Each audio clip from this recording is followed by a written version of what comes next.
Good morning viewers, myself doctor Pranata Saini. आज हम DLED second year के school culture management and teacher paper second के अंतर्गत धारा 17 में बालकों को दिए जाने वाले शारीरिक दंडों से संबंधित आज कंटेंट की हम स्टडी करेंगे। बालक का समाज में सर्वोच्च स्थान है। अब सर्वोच्च स्थान होने के कारण, क्योंकि बालक एक भावी हमारे देश का नागरिक भी है और ऐसा नागरिक है जो आगे चलकर देश के सामाजिक विकास, आर्थिक विकास, राष्ट्रीय विकास आदि में अपना अतुलनीय योगदान देगा। तो इसी संदर्भ में बालकों को सर्वोच्च स्थान दिया गया है और इस सर्वोच्च स्थान के अंतर्गत बालक को किसी भी प्रकार का शारीरिक दंड, मानसिक दंड या किसी भी प्रकार का भेदभाव उसके साथ नहीं किया जाना चाहिए। अब बालकों को इस प्रकार के शारीरिक दंड, मानसिक जो यातनाएं हैं या प्रताड़ना है और भेदभाव के द्वारा उसे किसी भी प्रकार से हम हतोत्साहित नहीं कर सकते। इसका प्रावधान धारा 17 के अंतर्गत दिया गया है और साथ ही इसके अंतर्गत एक और एक्ट है जो है पोक्सो एक्ट। POCSO act. अब ये पोक्सो एक्ट के अंतर्गत भी, जो कि 2012 के अंदर जो है हमारा बनाया गया, इस 2012 में इस पोक्सो एक्ट के तहत भी, यानी धारा 17 और पोक्सो एक्ट 2012 के अंदर कई प्रकार की इस ऐसी सिचुएशन शिक्षक के द्वारा उत्पन्न नहीं की जा सकती जिससे बालक को शारीरिक दंड की प्राप्ति हो रही हो, मानसिक प्रताड़नाएं मिल रही हो या फिर उसके साथ भेदभाव किया जा रहा है। तो इस प्रकार शिक्षकों के संदर्भ में ऐसी कोई इस प्रकार की गतिविधि ना हो।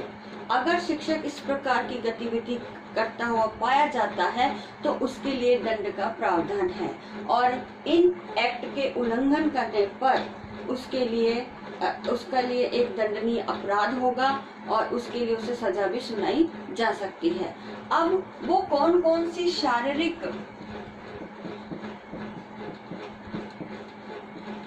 दंड है जो शिक्षक के द्वारा नहीं किया जाना चाहिए, तो उन शारीरिक दंडों के बारे में सबसे पहला है कि हम जो है इन शारीरिक दंडों में कुछ ऐसे बिंदु दिए गए हैं, पॉइंट्स। उन पॉइंट्स का हम एज ए टीचर ध्यान रखें और वो पॉइंट्स क्या हैं। सबसे पहला पॉइंट्स है कि मारना।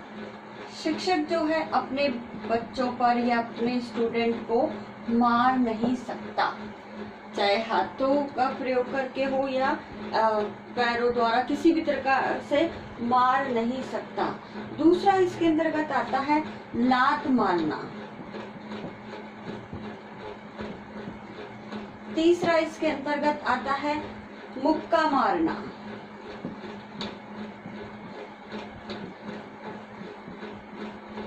चौथा इसके अंतर्गत बताया गया है बाल खींचना।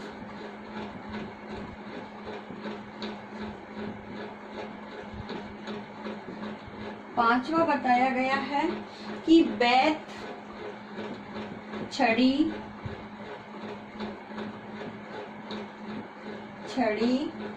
जूता, रस्सी,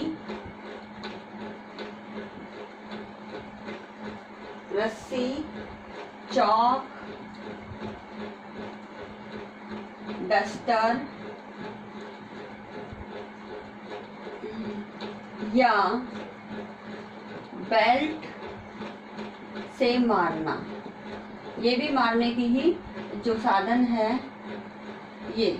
और छठा इसमें बताया गया है बिजली के झटके देना, यानी ऐसे भी टीचर होते हैं जो बिजली के झटके बच्चों को दे सकते हैं। तो बिजली के झटके,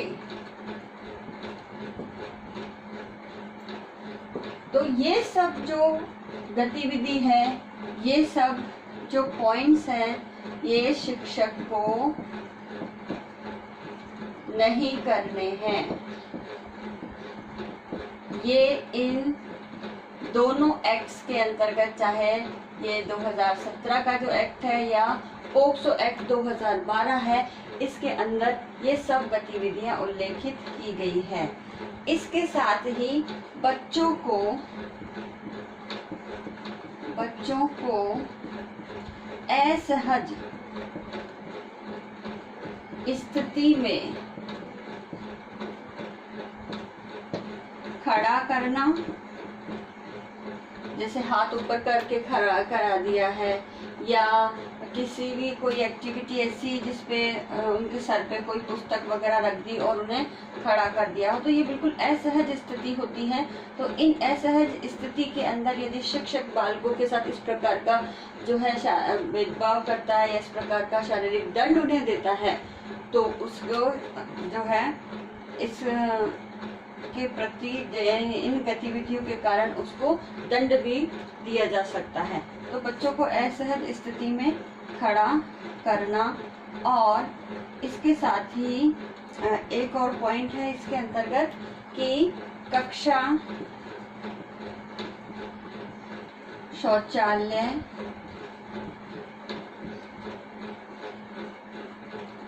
व पुस्तकालय में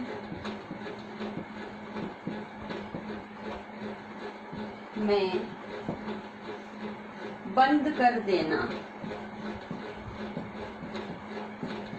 कभी कभी उन्हें पनिश करने के लिए बालकों को कि जो बहुत ज्यादा अनुशासनहीनता दिखाते हैं, तो उस कंडीशन में शिक्षक को ये सब गतिविधि नहीं करनी है। साथ ही ऐसे कार्य करवाना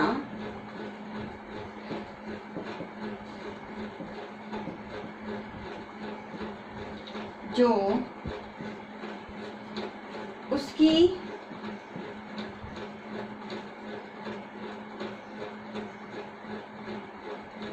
यानी बालकों की क्षमता से अधिक हो, उसकी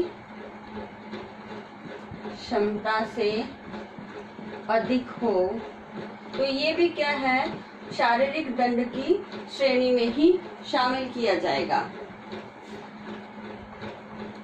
तो इस प्रकार शिक्षक को अपने बालकों के साथ ये इस प्रकार की गतिविधियां नहीं करनी है, चाहे वो मारने से संबंधित, लात मारने, मुक्का मारने, बाल खींचने, बैत, छड़ी, रस्सी, जूता, चौक, डस्टर, बेल्ट आदि से मारना या बिजली के झटके देना। साथ ही बच्चों को असहज स्थिति में खड़ा करना या कक्षा, शौचालय, पुस्तकालय आदि में बंद कर देना। साथ ही उनसे ऐसे कार्य कराना जो उनकी कैपेबिलिटी से अधिक होते हैं, उसकी क्षमताओं में नहीं है, या बालक में इस प्रकार की क्षमता नहीं है कि वो ऐसे कार्य कर सके।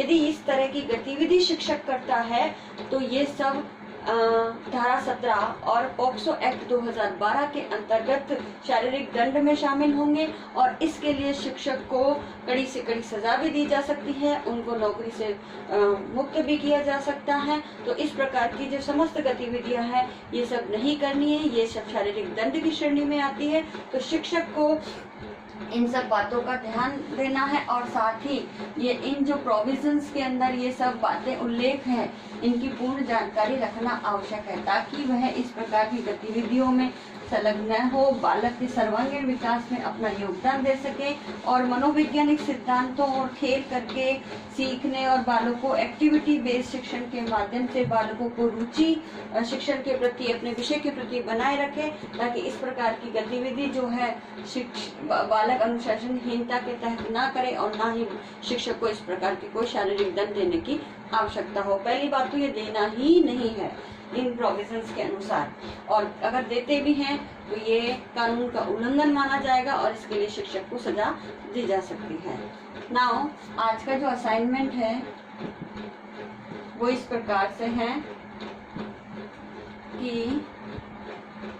एक क्वेश्चन आपको दिया जाता है कि धारा 17 में बालक को दिए जाने वाले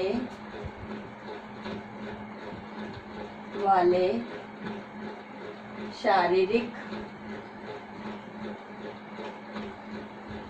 दंडों का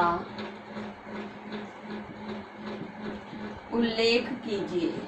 तो जो भी हमने आज के इस वीडियो में स्टडी की है उन्हीं के बारे में आपको आपके नोट्स प्रिपेयर करने हैं, साथ ही उन कंटेंट को आपको लिखना है। और इस कोरोना महामारी के दौर में आप अपने घर में रहिए, सुरक्षित रहिए, जहाँ तक हो सके घर से बाहर नहीं निकलिए, आवश्यक हो तो ही घर से बाहर निकलिए, फेस पे मास्क लगा के रखिए, वैक्सीनेशन के कार्य को प्रोत्साहित कीजिए। और 18+ का जो वैक्सीनेशन चल रहा है उसमें आप ज़्यादा से ज़्यादा अपने वैक्सीन लगवाइए और अपने आप को सुरक्षित रखिए। सोशल डिस्टेंसिंग का पालन कीजिए, अपने हाथों को सैनिटाइज करिए या बार बार साबुन से धोते रहें। राज्य सरकार द्वारा जारी गाइडलाइन का पालन कीजिए। आई होप ये वीडियो आपके लिए यूजफुल होगा। So thank you.